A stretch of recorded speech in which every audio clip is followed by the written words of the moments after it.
Maktabda o'quvchiga kulish mumkin bo'lmagan nimagadir. Mana hozir esimga tushyapti. Nimagadir har doim kulsak men ochib ketdim kulyapsan yoki nimaga kulyapsan deyishaverar. Nimaga kulyapsan? O'tiribmizmi? Nimaga kulyapsan sen? Prosta.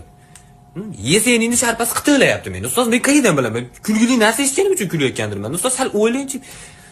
Chiq ayt ber bizga ham. Kulaylik biz ham. Eshitaylik bira. Bo'ldi mana. Mana kecha 2-soat hojatxonaga ulgurmay qolgan ekan. Eng qizig'i bu 5-soatda biz bilan birga ketgan uyga. Davomini ham aytaymiz. Nimasi kulgili shuni? Qarang, men jinniman u. Bo'ldi, 2 qo'ying unda menga. Kulmaydigan narsa kulib qo'ygan uchun degan anaqa ham bor-ku, to'g'rimi? Maktabda kulmaslik degan qonunni ham o'ylab topyapsiz-ku. Davay 2 qo'ying. Erta ota-onamni chaqirib bo'ldi уже. Meni kulgushunosga ko'rsatishib yuborsin. Kech qolib yursangiz darsga devorga qarab qo'yadi. Dars oxirida o'zingga xulosa chiqardingmi?